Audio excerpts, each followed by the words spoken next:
Umi Fatimah. Alhamdulillah Allah takdirkan hari ini menjumpai Anda lewat radio Azikra tentunya, untuk berada di program Generasi Zikir. Yang sudah paham bahwa program Generasi Zikir, Umi akan bersama-sama dengan murabi kita Kiai Haji Muhammad Abdul Syukur Yusuf, ya. Seperti sudah disampaikan oleh beliau, karena ini bulan Maulid, masih bulan Maulid, beliau sampaikan bahwa nama beliau sebenarnya tidak ada nama Muhammadnya. Tapi betapa menjadi keberkahan ketika murabi Allah yarham Kiai Haji Muhammad Arifin Ilham memberikan nama itu. Jadi sangat berbahagia untuk Anda semua di luar sana yang namanya ada nama Muhammad gitu ya.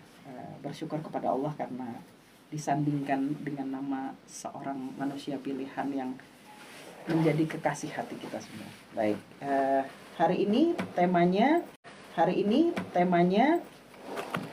masih membangun rasa kecintaan kita kepada Allah ya, dengan zikir tentunya, karena itu adalah bagian dari tagline-nya Majelis Azikra. Jadi, temanya hari ini insya Allah membangun cinta kepada Allah dengan zikir.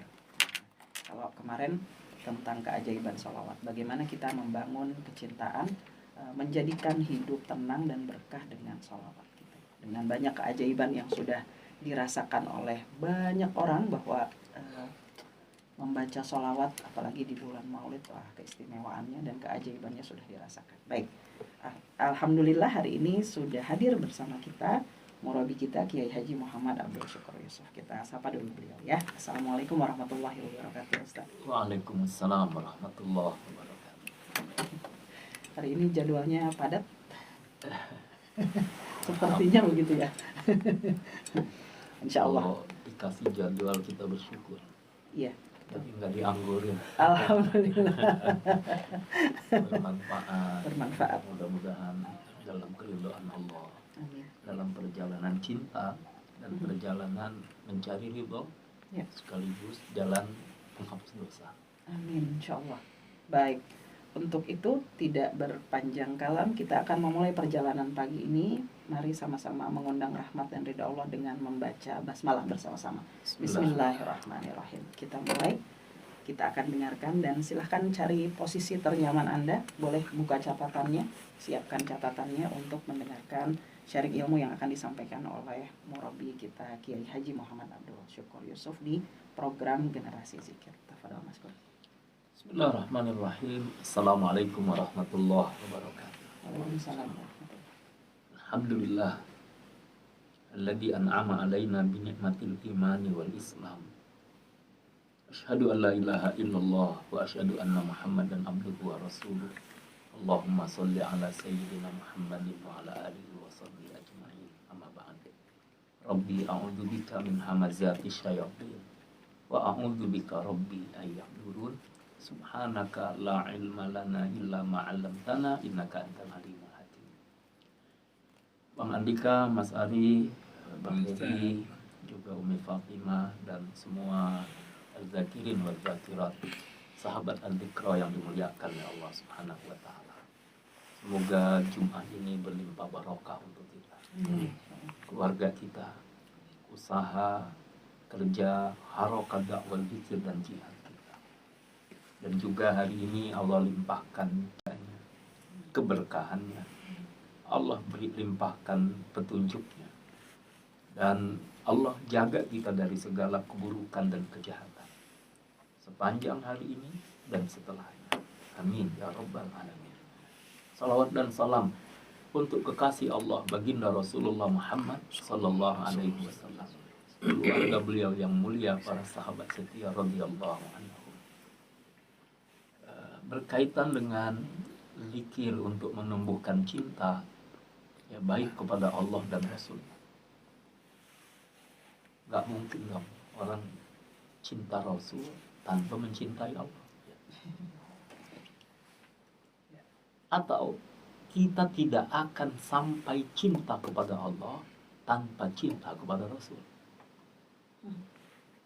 Jadi mencintai Rasulullah adalah jalan usul, jalan yang menyampaikan kita untuk cinta kepada Allah, lalu Allah mencintai kita. dan tidak mungkin mencintai Rasul tanpa mencintai Allah. Gimana bisa? Wong Rasul makhluk Allah. Rasul itu dipilih oleh Allah, diutus oleh Allah, yang membawa misi dari Allah. Berarti siapa? Allah penggerak segalanya, bahkan Allah pemilik segalanya. Maka apakah kita mencintai makhluk tanpa mencintai pemilik? Tidak mungkin. Maka keduanya bahkan tidak bisa dipisahkan. Ketika mencintai Allah, kita mencintai Rasulullah. Ketika mencintai Rasulullah, kita mencintai Allah. Maka dimulai dari mana? Ya semuanya sahabat Al-Dhikra yang dimuliakan oleh Allah Subhanahu wa taala. Rasulullah telah mencontohkan. Yadhkurullaha, Rasul itu senantiasa berzikir kepada Allah kulla ahyani, setiap waktu. Setiap waktu. Bukan sewaktu-waktu. Kalau kita masih sewaktu-waktu. Kalau Rasul setiap kulla ahyan, setiap keadaan, setiap waktu. Maka suatu saat selepas sholat fardu, selepas sholat, sahabat melihat Rasulullah kok menangis selepas sholat. Ada apa ya Rasulullah? Kenapa engkau menangis? Apa jawaban Rasul? Aku takut setelah ini terputus hubunganku dengan Allah. Kan sholat zikir ya. Dalam surah Thaha ayat 14 Allah Subhanahu wa taala firmankan, wa aqimis sholata lidzikri, tegakkan sholat untuk mengingat aku. Makanya idealnya orang-orang yang sholat itu benar-benar bersama Allah. Mulai dari dia mulai awal setiap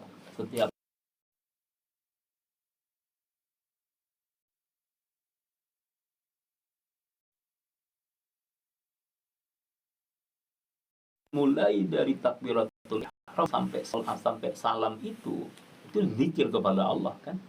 Allahu Akbar, membaca doa iftitah, membaca Al-Fatihah, membaca surah, ruku', i'tidal, kemudian sujud, duduk antara dua sujud, kemudian kita sujud lagi, berdiri lagi untuk rakaat selanjutnya, terus sampai salam. Kan mengingat menyebut Allah. Kita nggak menyebut selain Allah. Nah, sholat itu gitu. Maka Rasul ketika itu menangis. Kenapa? Khawatir. Itu sekelas Rasul. Kalau kita kan lain. Kalau selepas sholat, alhamdulillah, long. Kayaknya beban udah terkurangi. Jawab udah hari ini. Assalamualaikum, assalamualaikum, alhamdulillah. Alhamdulillahnya. Iya bener juga sih, nggak salah kan? Cuma niatnya apa? Nah, menunjukkan apa? Rasulullah Muhammad SAW ini jadi dalam setiap keadaan kan diajarkan kita. Ya, dalam surah Al-Kahfi misalnya, kalau ngelihat kebun ada taman-taman, zikir kepada Allah. Masya Allah, la quwwata illa billah. Masya Allah, la quwwata illa billah. Memandang sesuatu yang indah, megah, Masya Allah, misalnya. Ya. Merasakan sesuatu yang nikmat, alhamdulillah. Alhamdulillahilladzi bi ni'matihi tatimmus shalihat. Ya. Kalau jalan lagi menanjak, berat kan? Takbir, Allahu Akbar. Yang suka di jalan mungkin bapak, ibu, saudara-saudari, ikhwah, sahabat Az-Zikra yang dalam perjalanan mungkin mengalami kemacetan.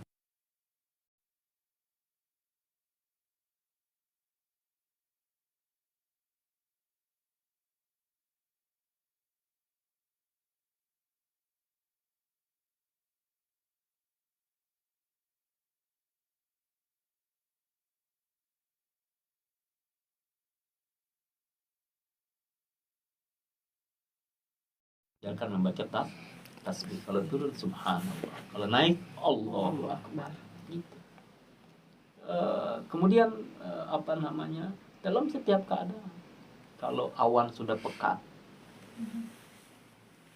awan pekat, gelap, tanda mau hujan, walaupun tidak selamanya mendung itu hujan. kayak lagu. Mas Ari hafal. Ketahuan umurnya. Tidak selamanya. Baik, misalnya sudah awan pekat dan Sayyidah Aisyah radhiyallahu anha menyaksikan Rasul kalau udah lihat awan pekat ini kan apa? Nampak ada ketakutan di wajah beliau, gelisah, mondar mandir, mondar mandir. Sampai Sayyidah Aisyah bertanya, ada apa ya Rasulullah? Pada waktu itu Rasul menjawab apa? Aku takut akan turunnya azab dari Allah untuk umat ini. Lalu beliau membaca Allahumma inna na'udzubika min syarri ma ursila bih. Yang kita berlindung kepada Allah dari apa yang dibawa olehnya. Turun deh hujan. Kalau turun hujan, wajah Nabi berubah. Kenapa? Hujan sebagai rahmat. Sehingga berubah yang tadinya ada rasa takut ada azab Allah datang, ini berubah rahmat Allah yang datang. Nabi berdoa, Allahumma shayyiban nafi'an. Kalau katakanlah hujannya lebat, ada kekhawatiran nanti sendal ikut hanyut. Kalau cuma sendal masih gampang lah ya. Mungkin ada ya benda-benda berharga, mungkin rumah tersapu dan sebagainya. Akibat nanti banjir dan sebagainya. Ya berdoa lagi. Allahumma al-akam wal dirab wa butunil awdiyah wa manabiti syajar. Ya Allah, jadikan air hujan ini turun kemana? Allahumma hawalaina wala alaina. Jadikan air ini turun di sekitar kami, tidak langsung kepada kami. Artinya di tempat lain. Di mana? Tempat tumbuh-tumbuhnya pepohonan, tempat bisa menampung air, ya, tempat yang air itu kalau turun insya Allah tidak membawa bahaya. Begitu. Itu ada doanya juga. Bukan ngelemparin apa Bang Andika doang. Underwear. Iya, dilempar ke genteng. Kalau mau hajatan ya. Justru pengantin maunya hujan. Salah itu. Dulu ya, itu dulu. Jangan lagi lah. Sayang. Nah, baik. Jadi artinya apa? Doa. Allahumma hawalaina wala alaina. Allahumma alal akam wal dirab wa butunil awdiyah wa manabitis syajar. Doanya begitu. Lalu kalau hujan yang kita yakini sebagai rahmat Allah itu sudah turun, Rasul berdoa lagi kepada Allah. Mutirna bifadlillahi wa rahmat. Kita telah dikirimi air hujan sebagai karunia dan rahmat dari Allah. Tuh. Artinya apa? Segala keadaan tidak lepas dari Allah. Ya. Hawan pekat ingat Allah. Turun hujan ingat Allah. Hujan berhenti ingat Allah. Kenapa? Karena tidak ada peristiwa, tidak ada kejadian tanpa sepengetahuan Allah. Kan yang menakdirkan Allah. Jadi bersandarnya hanya kepada Allah. Maka ikhwah adz-dzakirin wadz-dzakirat, sahabat al-dzikra yang dimuliakan oleh Allah Subhanahu wa taala, belajar dari Rasulullah. Rasul tidak berhenti berzikir. Yang kedua, coba kalau kita cermati firman Allah, misalnya yang menyebut ulul albab, ya, orang yang punya hati. Ulul albab, orang yang punya hati. Ya, bisa dimaknai orang yang cerdas, ya, orang yang cerdas. Apa? Allah sebutkan dalam Al-Quran surah Ali Imran ayat 190 ayat 191. Allah berfirman, Inna fi khalqis samawati wal ardi wa ikhtilafil laili wan nahari la ayatin li ulil albab. Siapa ulul albab? Alladzina yadhkuruna Allah qiyaman wa qu'udan wa ala junubihim wa yatafakkaruna fi khalqis samawati wal ardi. Rabbana ma khalaqta hadza batila subhanaka faqina adzabannar. Ulul albab itu alladzina yadhkurunallaha, senantiasa selalu berzikir kepada Allah, qiyaman dalam keadaan berdiri, wa qu'udan dalam keadaan duduk, wa ala junubihim maupun dalam keadaan berbaring. Wa yatafakkaruna fi khalqis samawati wal ard, dan ulul albab ini banyak tafakkur, banyak berpikir, banyak merenung tentang ciptaan Allah. Yang dia renungi ciptaan Allah. Kenapa? Dengan merenungi ciptaan Allah ini mengingatkan kepada Allah. Maka zikir, tazakkur dengan tafakkur gak bisa dipisahkan. Kalau cuma mikir saja ngandelin otak, tidak melibatkan zikrullah, orang bisa melenceng. Seolah merasa nggak ada siapa di balik segala apa yang ada dan peristiwa. Ya. Tapi kalau orang diawali dengan zikrullah, maka setiap apa yang dia lihat, apa yang dia dengar, apa yang dia rasakan, dia yakini ada yang mengolah, ada yang mengatur. Akhirnya ingatnya kepada Allah. Akhirnya apa? Rabbana ma khalaqta hadza batila. Nggak ada yang sia-sia yang kau ciptakan ya Allah.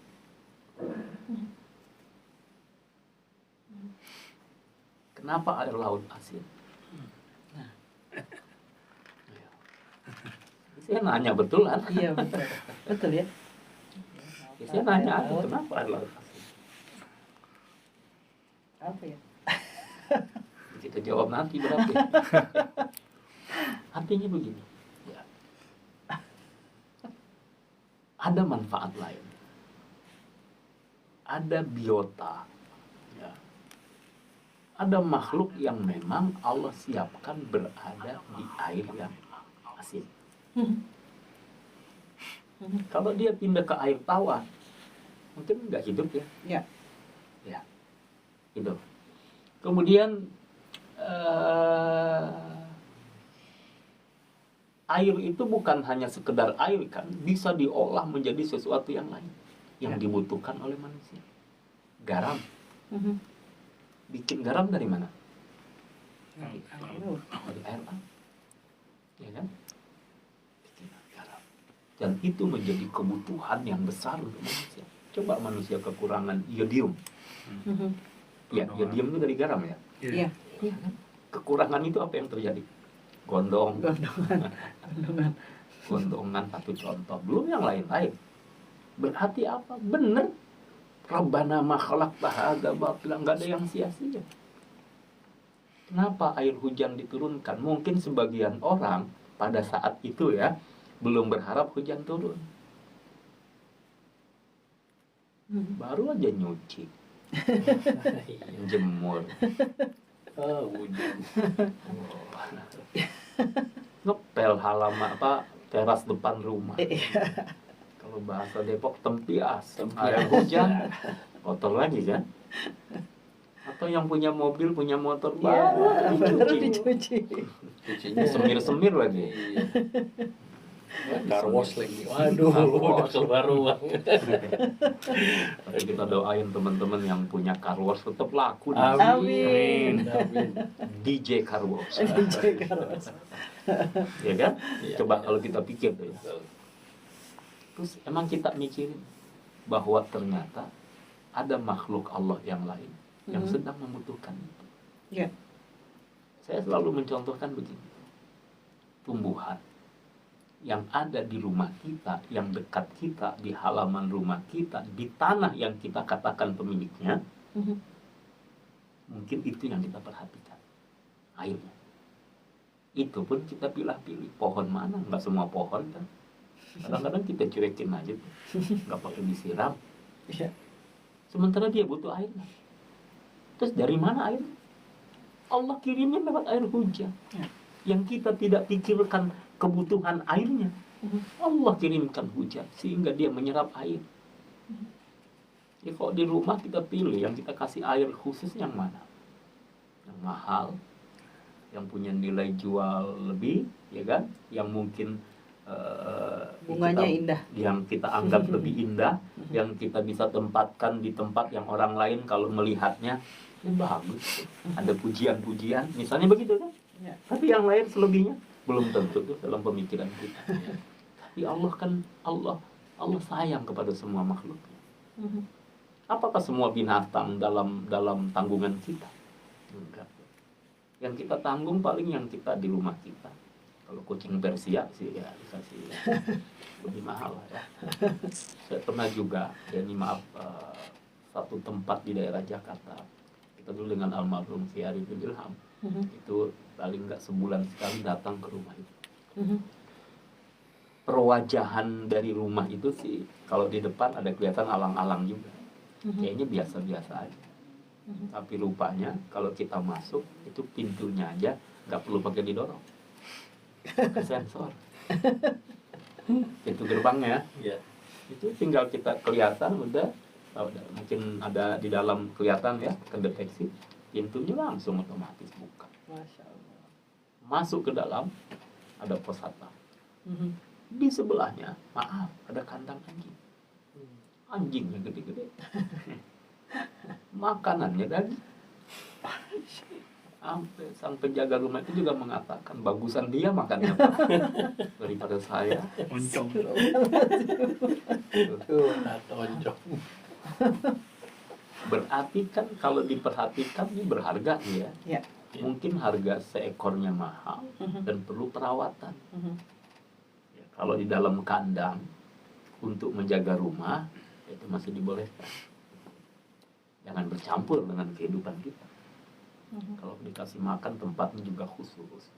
Jangan sepiring berdua. Mesra banget.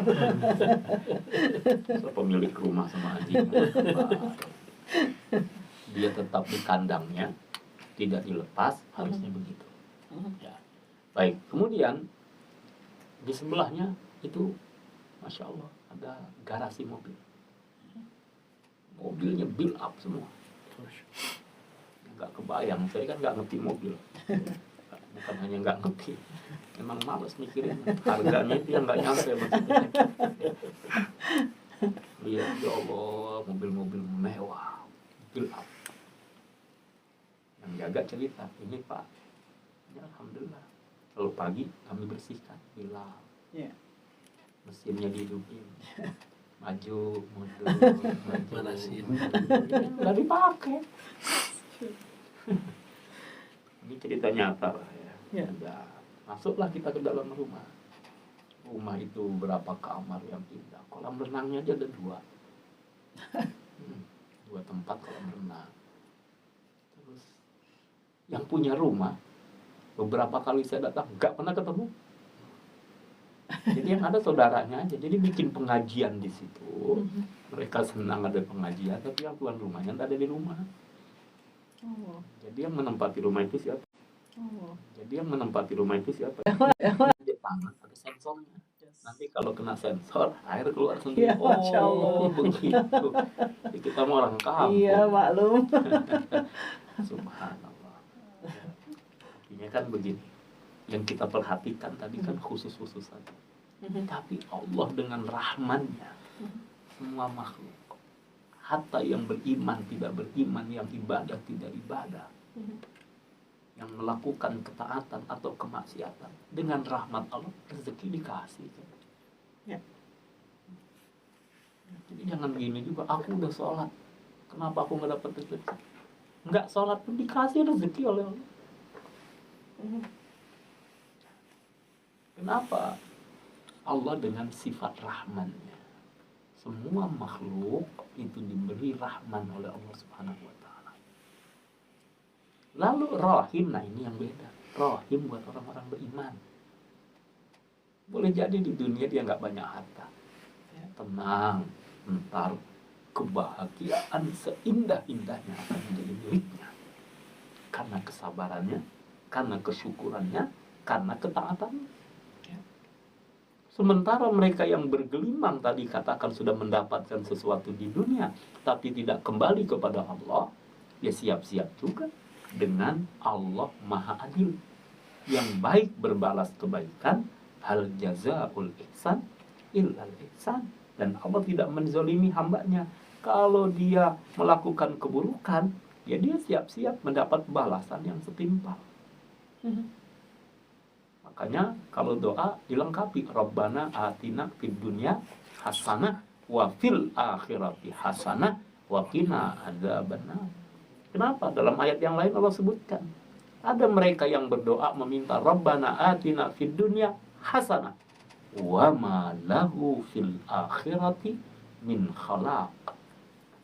Dia minta dunia, diberi dunia oleh Allah Subhanahu wa taala. Titel, jabatan, pangkat, kedudukan, harta, popularitas, dia dapatkan semua. Tapi dia nggak kembali ke Allah, nggak mengingat Allah, nggak bersyukur, tidak taat, tidak mengikuti apa yang Allah perintahkan. Wa ma lahu fil akhirati min khalaq. Nanti pada akhirnya hari akhirat dia nggak dapat apa-apa lagi. Ini yang kita khawatirkan. Tapi Allah beri peluang kepada kita. Rabbana atina fid dunya hasanah wa fil akhirati hasanah wa qina adzabannar.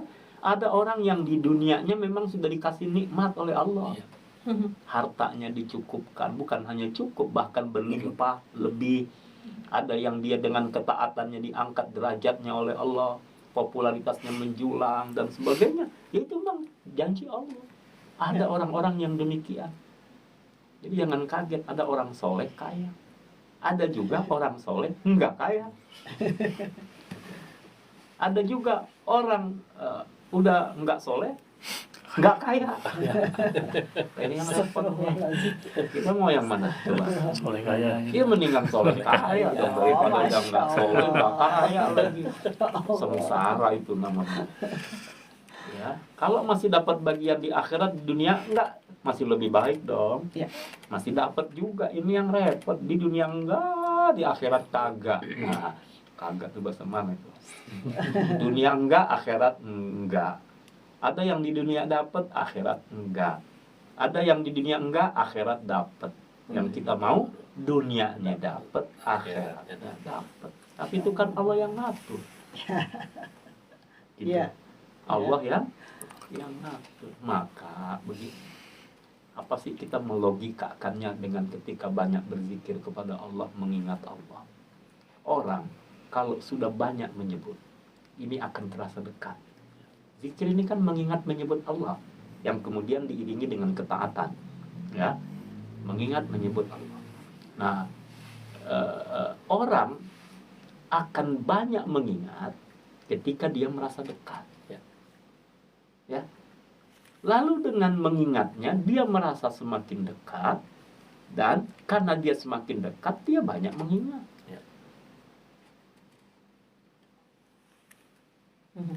Kemudian apa? Janji Allah.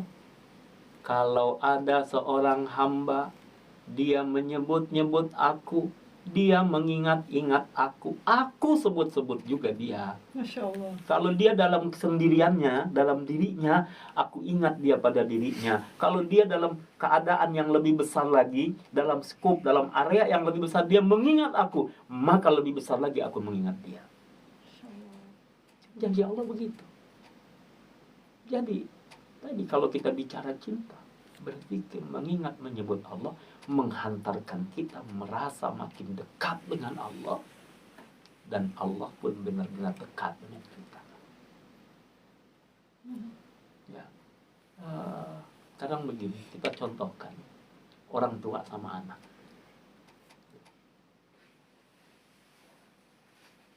Kalau seorang ibu dengan anak penuh cinta dan kasih sayang, Allah kepada makhluknya lebih daripada itu. Ya. Kalau orang tua kepada anaknya penuh cinta kasih sayang, anaknya salah dimaafkan. Anaknya menyakiti dia, dia maafkan. Anaknya belum bisa juga bukan orang tua sama anak. Karena dari siapa? Kepada mereka yang bertaubat. Kepada siapa? Kepada mereka yang terus taat. Maka dzikir ini menghantarkan kita kan mendekat. Tadi saya katakan, kalau kayak anak sama orang tua udah deket, ini orang tua cintanya kayak apa sih? Disayangi dia. Yang jauh menjadi kerinduan, ketika dekat menjadi kesenangan. Ya kan? Orang tua begitu. Kalau cinta nih, sama anak cinta orang tua cinta anak. Gimana? Ketika jauh dirindukan. Ketika dekat timbul kebahagiaan. Tambah bahagia lagi. Begitulah kita kepada Allah. Coba lihat orang tua. Apa yang dia tidak pikirkan buat anaknya. Katakanlah anak-anak kita di pondok, anak-anak kita sedang belajar. Pasti kita pikirin gimana makannya di sana, gimana pakaiannya, gimana kebutuhannya, gimana keadaannya. Kita pikirkan. Lalu apa yang menjadi kebutuhannya? Kita maksimalkan, kita berupaya untuk kita penuhi kan. Ketika dia berbuat salah kepada kita, apa langsung anak kita vonis durhaka, anak gak tahu diri, anak apa? Ya, janganlah ya. Salahnya kita orang tua nih dari kecil nih anak dikasih beban berat. Ya. Sambil ditimang-timang, digendong-gendong, masih kecil suka ditanya sama bapaknya. Coba apa tanya? Ini anak siapa? Ini anak siapa? Lah bapaknya aja nanya. Ya anak mau jawab apa? Maaf nih buat orang tua ya. Kalau nyanyi gantilah yang lain kalimatnya. Kasihan tuh anak mau jawab apa dia? Bapakku aja nggak ngakuin. Kan harusnya ini anakku sayang kan begitu. Jangan ditanya anak siapa. Mau tidur dikasih cerita. Ceritanya yang mencuri. Mencuri ketimun. Nah, mencuri ketimun. Terus ketangkep gak dia? Enggak kan? Lah itulah sekarang. Akhirnya banyak yang mampu lolos dari jeratan-jeratan hukum. Kan dari kecil udah dibiasain. Ikutin tuh yang bisa lompat-lompat.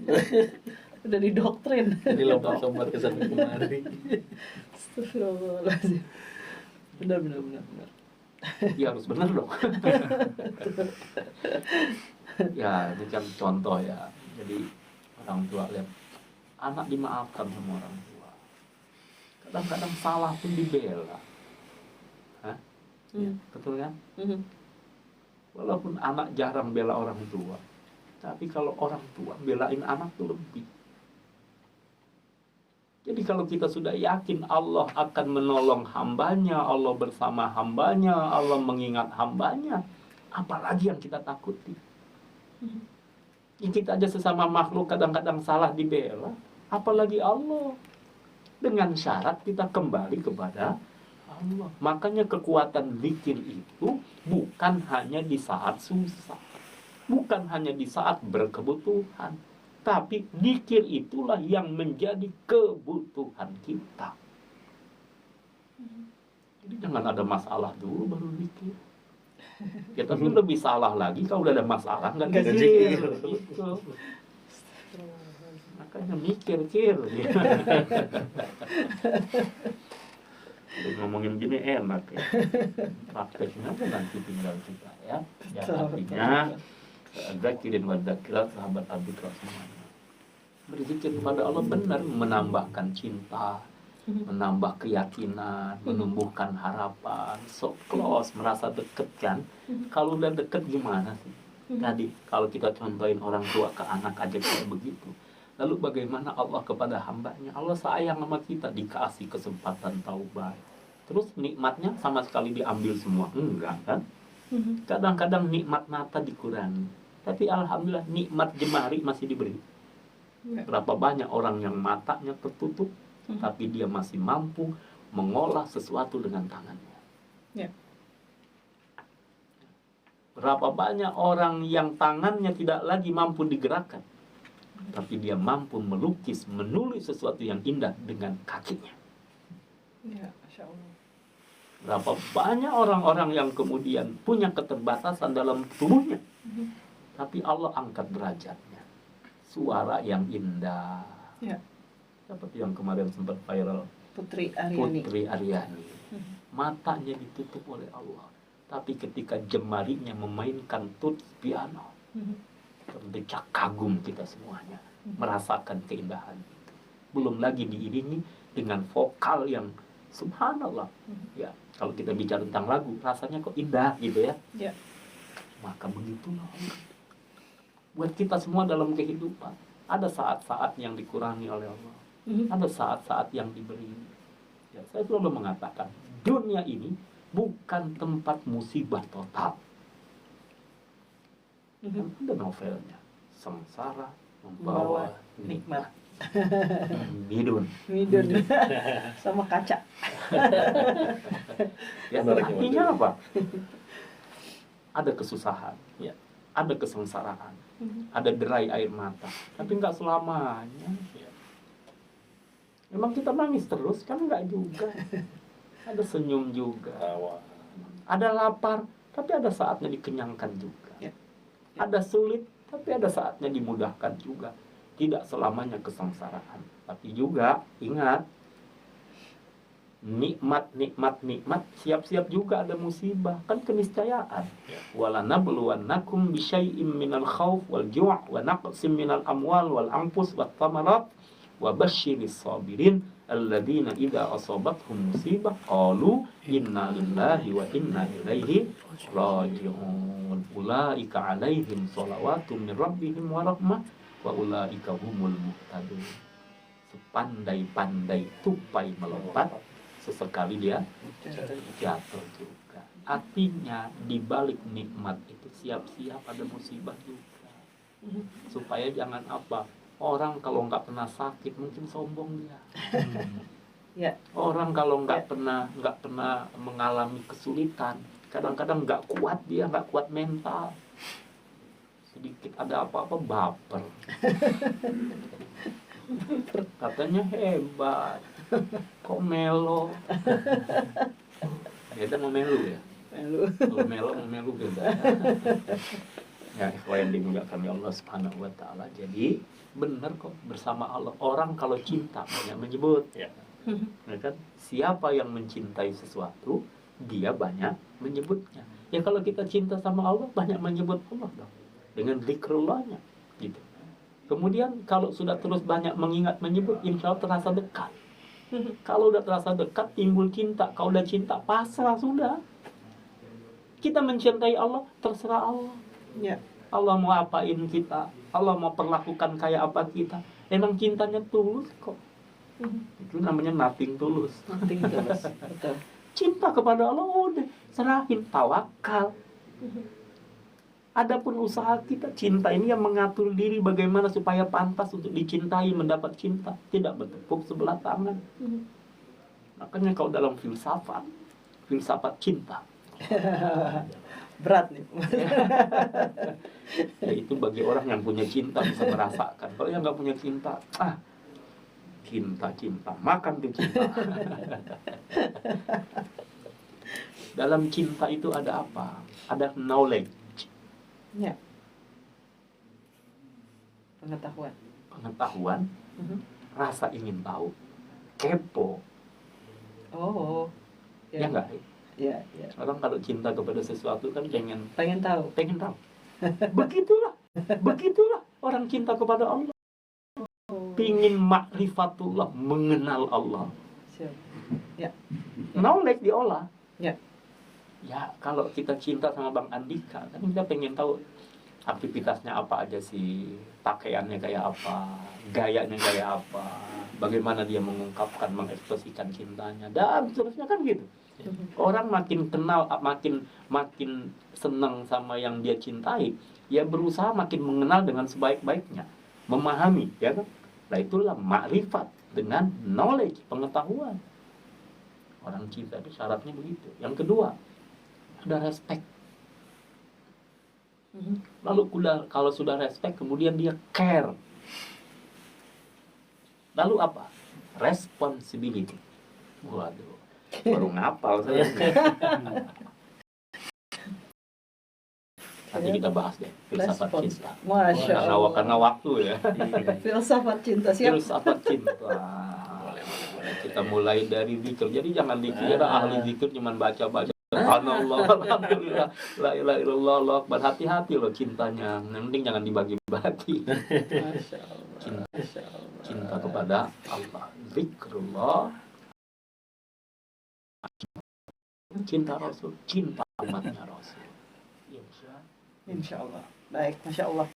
Insya Allah. Baik, Masya Allah. Ada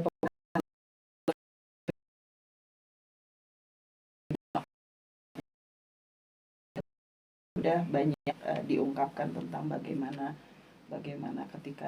ketika banyak mengingat dan menyebut Allah, hati menjadi merasa dekat dengan Allah, dan ketika dekat akan menjadi tenang gitu. Tapi mungkin ini sebagai penguat ya Ustadz ya. Jadi ada kasus yang memang sekarang lagi heboh dan sepertinya butuh pandangan dari Ustadz gitu ya. Jadi ada fenomena kemarin terjadi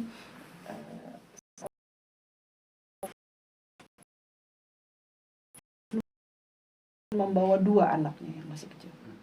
Itu karena sampai ibu itu sebelum gantung diri itu menulis sebuah surat gitu bahwa beban hidup yang terlalu berat, suami yang tidak care gitulah bahasanya gitu ya.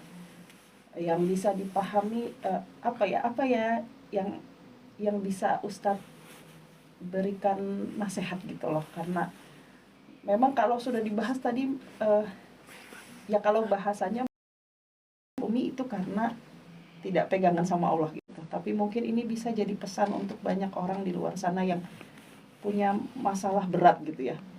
Punya masalah berat gitu, karena masalah itu kan pasti ada ya Ustadz gitu ya. Mungkin Ustadz bisa sampaikan pesan dari berita yang terjadi hari ini gitu. Selesaikan masalah tanpa masalah. Selesaikan masalah tanpa masalah. Si pegadaian ya. Slogannya gitu ya. Ya. Gini, ya, mudah-mudahan Allah ampuni beliau. Walaupun gantung diri ini tetap dilarang dalam Islam. Ya. Bunuh diri itu nggak boleh. Ya. Jangan dikira setelah bunuh diri selesai masalah. Kan lari dari masalah kan. Ya. Jadi terlepas dari apa yang ibu itu alami. Saya juga pernah ada orang konsultasi. Masalah saya begini. Ustaz, boleh nggak saya bunuh diri? Silakan. Jangan dipotong di situ ya. Diviralkan silakan. Nah, sampai di situ kan. Tiba-tiba dia tanya lagi. Ini mulai yang terbuka mungkin. Loh, Ustaz kok membiarkan saya bunuh diri? Lah itu ibu. Kenapa ibu harus bunuh diri? Ini dialog saya. Kenapa harus bunuh diri? Ini kan masalah begini. Terus ibu udah siap. Dikira kalau udah bunuh diri, ibu udah mati, selesai masalah. Di dalam kubur lebih dahsyat lagi.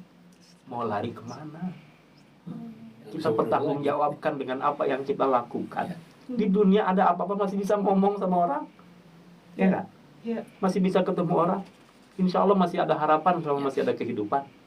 Ya sesulit-sulitnya kita menghadapi sesuatu, mungkin kan cuma belum klik mana solusi yang tepat, gitu? Ya. Ya nggak? Ya, kalau sekarang misalnya urusan makan, ke masjid aja deh, ke masjid. Banyak masjid yang menyiapkan makan. Ya. Kalau urusannya makan. Kalau ada lembaga-lembaga sosial juga yang bisa ikut juga. Ya artinya, ya tidak meremehkan urusan itu ya. Ya tadi kita doakan, ya kita juga merasa mudah-mudahan ya tidak terjadi lagi hal seperti itu. Ya. Ya. Artinya alam kubur itu lebih dahsyat daripada dunia. Jadi kalau orang merasa ingin lari dari masalah, selesai masalah, oh di sana lebih dahsyat. Jangan dikira tidak ada siksa kubur. Jangan dikira di sana tidak lebih pedih daripada apa yang ada di dunia. Seburuk-buruk orang yang ada di dunia ada kesempatan taubat. Ya. Dia kembali kepada Allah. Kemudian apa? Dengan harapan Allah mengampuni. Allah memaafkan. Ini urusan dengan Allah. Urusan dengan manusia pun kadang-kadang manusia juga memaafkan kok. Memahami, memaklumi, kan gitu. Masih ada perbaikan, kesempatan perbaikan. Tapi kalau sudah kematian, dia harus mempertanggungjawabkan apa yang pernah dia lakukan. Dia berada di alam kubur. Kematian ini sesuatu yang disebut dengan diantara dosa besar. Lalu itu baru alam kubur. Terus lama nggak di alam kubur? Siapa bilang sebentar? Ya kalau orang yang baik, yang taat sih alam kuburnya insya Allah seperti malam pengantin baru. Sudah lupa gimana itu ya. Ya, artinya indah, cepat waktunya. Mungkin gambarannya kurang lebih begitu. Nah, kalau orang yang tidak dengan perbekalan yang memadai, yang cukup, yang diridhai oleh Allah, kubur bisa jadi terasa lama. Coba yang udah meninggal 100 tahun lalu. Berarti 100 tahun sudah di alam kubur. Yang meninggal udah 1000 tahun lalu. 1000 tahun di alam kubur. Nah, akhirat khairun wa abqa, selama-lamanya. Kalau akhirat selama-lamanya, berarti kan di sana dia mempertanggungjawabkan kehidupannya di dunia. Dalam hadis disebutkan, orang yang memilih jalan kematian, cara kematian bunuh diri, nanti itulah siksa yang akan dia rasakan di neraka. Jadi orang yang meracuni diri, menenggak racun dan tidak nyaman, ketidaknyamanan sebagaimana dia tenggak racun itu salah satu siksa yang akan terus-menerus dia dapatkan. Orang-orang yang melukai dirinya dengan benda tajam, dengan apa saja, nanti salah satu siksanya adalah dia akan seperti itu dia dapatkan di neraka. Wal'iyadzubillah. Jadi kalau yang mau bunuh diri, mikir-mikir dulu. Emang udah siap? Gitu. Ya bukan masalah siap juga sih, walaupun biarin deh, nggak apa-apa, saya siap. Ya.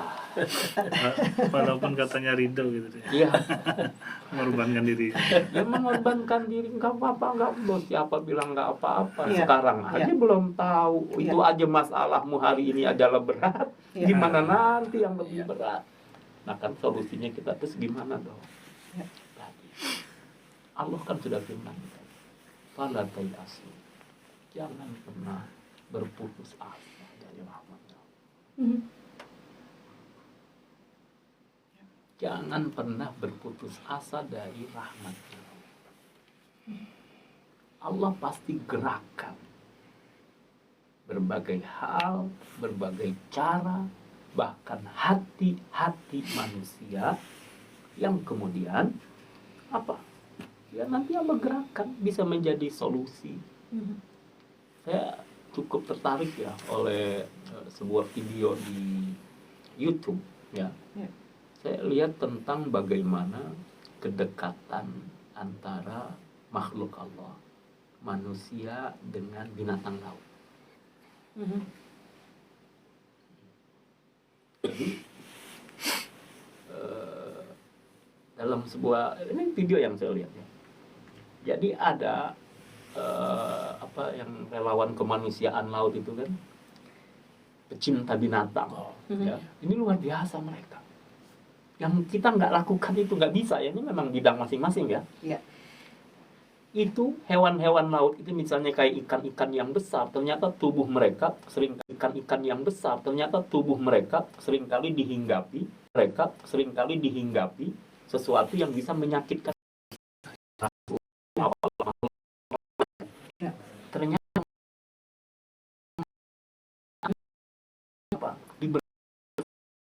sudah dibersihkan, dilepas lagi kan. Ya ini kan bahasa binatang, seolah terima kasih mengungkapkan, dia cium orang yang membersihkan. Ketika itu saya lihat apa penyu atau kura-kura yang dilakukan. Iya, betul, penyu. Penyu ya, yang betul. terikat jaring. Iya.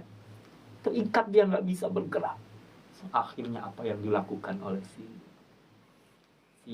penyelam itu? Dia masuk ke lautan itu, kemudian dia berusaha melepaskan yang lalu apa? Tadi ya seolah dia berteriak berusaha melepaskan yang lalu apa? Tadi ya seolah dia berteriak menunjukkan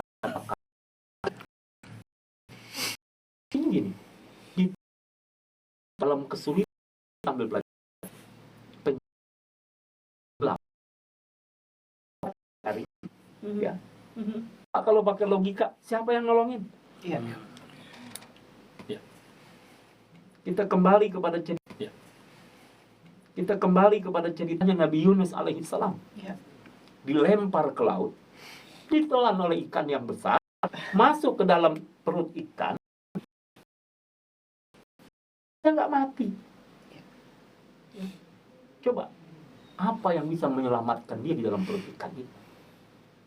Allah gerakan ikan itu bergerak terus kan, akhirnya sampai ke pinggir pantai. Kalau pakai logika, udah kayak gitu, coba gimana bisa selamatnya? Iya. Nah, berarti betapa sesulit-sulitnya kita dalam kehidupan ini, masih ada peluang untuk berbaikan, masih ada peluang mendapatkan kebaikan. Itu yang kita ambil. Maka Allah selalu mengingatkan, jangan putus asa. Jangan putus asa dari rahmat Allah. Selalu ada kesempatan meraih rahmat Allah Subhanahu wa ta'ala. Jadi dengan fenomena apa yang terjadi ini, ya tentu sudah mengalami kebuntuan akal sehat. Ya, jelas kita sebut aja kebuntuan akal sehat. Adapun apa yang terjadi di sekitar, ya namanya ujian keniscayaan. Ada memang orang yang kuat, ada yang tidak kuat. Ya, nah, yang tidak kuat ini kita ajak, ayo kembali kepada Allah. Seringkali kan kita suka menyebut miracle, gitu kan? Keajaiban kan? Sering kita menyebut. Kadang dalam keadaan sesulit-sulit ini, kok ada jalannya? Kok ada jalannya? Saya kemarin teman-teman kita di Depok, panitia Maulid santunan tunanetra yatim duafa penghafal Quran. Itu saya tanya, emang kamu nganggarin berapa? 120 juta. Udah ada berapa? 500.000. Alhamdulillah, jangan dilihat sisanya dulu lah ya. Alhamdulillah udah masuk 500.000. Sambil senyum-senyum, terus tanya lagi, terus bersantun, belum ada, ini belum ada. Ya udah, yuk angkat tangan aja. Dan minta pada Allah, nanti jalannya. Subhanallah, ada seorang hamba Allah tiba-tiba kirim 30 juta. Masya Allah. Ini mah contoh nyata aja. Iya. Langsung 30 juta. Ada lagi yang transfer 3 juta. Tolong nama saya jangan disebut-sebut. Bilang aja hamba Allah. Subhanallah. Artinya apa? Ada Allah kok bersama kita. Allah dengan segala kekayaannya, Allah dengan segala kemampuannya. Adapun setelah ikhtiar, kadang-kadang apa yang didapat, kan tugas kita ikhtiar aja. Dan kalau kita kembali kepada penilaian Allah, Allah tidak pernah menyia-nyiakan apa yang kita lakukan. Tetap kebaikan kita ternilai, terhitung, perjuangan kita, pengorbanan kita, kesungguhan kita dinilai oleh Allah. Itu kan yang kita cari. Apakah sekedar mendapatkan hasil? Hasil cuma antara aja. Misalnya kita bekerja dapat sesuatu menyenangkan kita, itu kan antara. Apa yang kita cari? Yang penting Allah ridho. Kalau cuma sekedar ansi mencari materi, banyak orang dapat materi, bahagia belum tentu, malah masalah. Ya, orang tuanya baik, anak narkoba. Ya, orang tua baik dan sebagainya, ada aja lah masalah. Hatinya apa? Kalau niatnya ke Allah, kalau lurus aja, mendatangi Allah, mendekati Allah, lari ke Allah, bersandar hanya kepada Allah. Ya, mudah-mudahan sekali lagi peristiwa tadi tidak terjadi lagi. Anaknya ikut meninggal juga. Iya. Udah kebuntuan. Yang mudah-mudahan nggak terjadi sama kita. Ya. Caranya gimana? Ya kembali ke Allah dong. Makanya kalau ada apa-apa nih, kembali ke Allah, yang punya kan Allah, yang ngaturkan Allah. Kita mau bikin di status WA gitu, belum tentu dibaca. Kadang diintip doang. Yang kedua belum tentu direspon. Terus ditolong belum tentu juga kan. Jangan-jangan kita minta sesuatu yang lain lagi kekurangan lebih banyak daripada kita. Contoh di status WA, kita ngadu sama orang, aduh tisu kita udah banyak ya, air mata. Dia mah senyum-senyum aja. Terakhir, ya masalahmu nggak seberat masalah. Tawa aja. Kan bisa begitu ya. Ini artinya apa? Ini kalau kepada makhluk kita begitu. Belum lagi, maaf ya, seolah kita menjual rasa malu kan. Ya. Tadi kalau ngomong tentang keadaan kita ke orang, kan kayak kita menjual rasa malu kita. Ya maaf gitu, saya misalnya ada kebutuhan pribadi, mau ngomong kan ada rasa sungkan. Itu kita paksakan, kenapa? Berarti kita tutupi rasa malu kita, menjual rasa malu kita. Ya terpaksa kan gitu. Tapi kalau ke Allah gimana? Pernah nggak kita merasa malu-malu? Enggak. Dan Allah mempersilahkan kepada kita. Makanya banyakin curhat sama Allah. Banyak mengingat, menyebut Allah. Nanti jalannya dibuka, pikiran tenang, ya kan? Jernih. Nanti solusinya apa? Ini. Ya nanti begitu menemukan solusinya. Sabar. Suka nggak sabar. Ya kadang-kadang orang ya begitu ya, sabar sih sabar. Nah, kadang-kadang bahkan saya udah lama. Oh kan banyak kan ya kan? Iya. Padahal nikmati aja, jalani aja, nikmati, serahkan urusan kepada Allah. Mana yang bisa kita lakukan, lakukan. Ya kalau kita masih pakai istilah sababiyah, mesti ada sebab, lakukan sebabnya.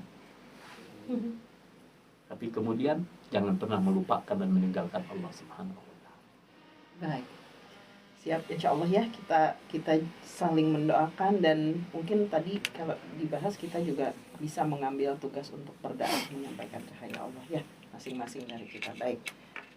Perihal tadi jangan berputus asa dari rahmat Allah, mohon doanya Ustadz. Ini ada yang meminta doa kesembuhan Bapak Hasimi ya. Nanti mungkin sambil doa penutup Ustaz bisa sampaikan. Ada yang komen di mana? Di TikTok. Nah, di TikTok live. Pak Hashimi ya. Pak Hasim. Pak Hashimi, syafaqallah syifaan ajilan kamilan la yugadiru saqaman wala alaman bijahil habibil mustafa sayyidina Muhammadin sallallahu alaihi wasallam. Al-Fatihah. A'udzubillahi minasyaitonir rajim. Bismillahirrahmanirrahim. Alhamdulillahirabbil alamin. Ar-Rahmanir Rahim. Maliki yaumiddin.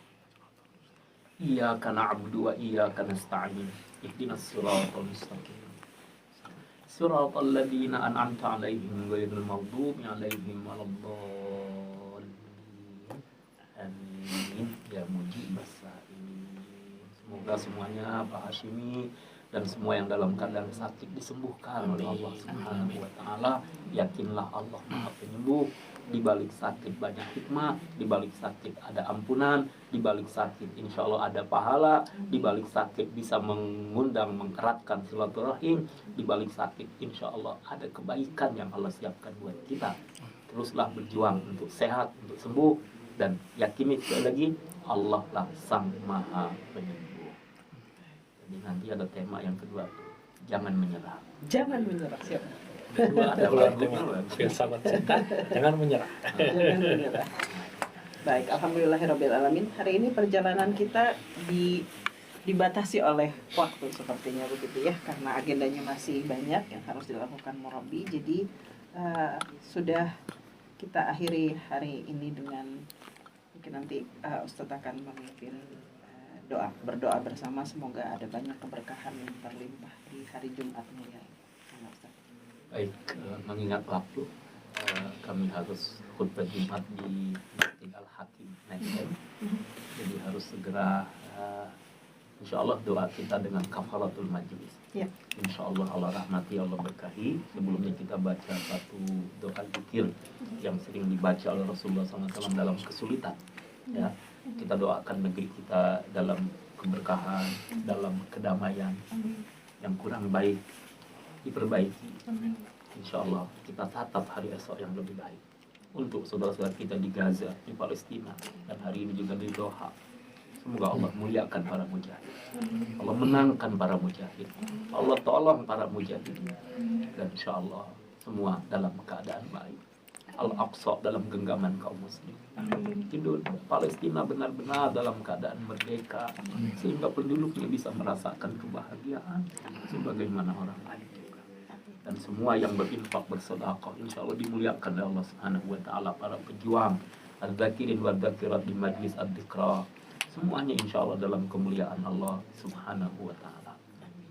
Astaghfirullahaladzim, astaghfirullahaladzim, astaghfirullahaladzim. La ilaha illallah al-azimul halim. La ilaha illallah Rabbul arsyil azim. La ilaha illallah Rabbus samawati wa Rabbul ardi wa Rabbul arsyil karim. Allahumma salli wa sallim wa barik ala Sayyidina Muhammadin wa ala alihi wa sahbihi wa barik wa sallim. Subhanakallahumma wa bihamdika asyhadu an la ilaha illa anta al-mannan al-mannan al-mannan badi'us samawati wal ardh ya dzal jalali wal ikram ya hayyu ya qayyum ya hayyu ya qayyum ya ilahana wa ilaha kulli syai ilahan wahidan la ilaha illa anta nastaghfiruka wa natubu ilaik. Wa sallallahu ala sayyidina Muhammadin wa ala alihi wa sahbihi wa baraka wa sallam. Walhamdulillahi rabbil alamin.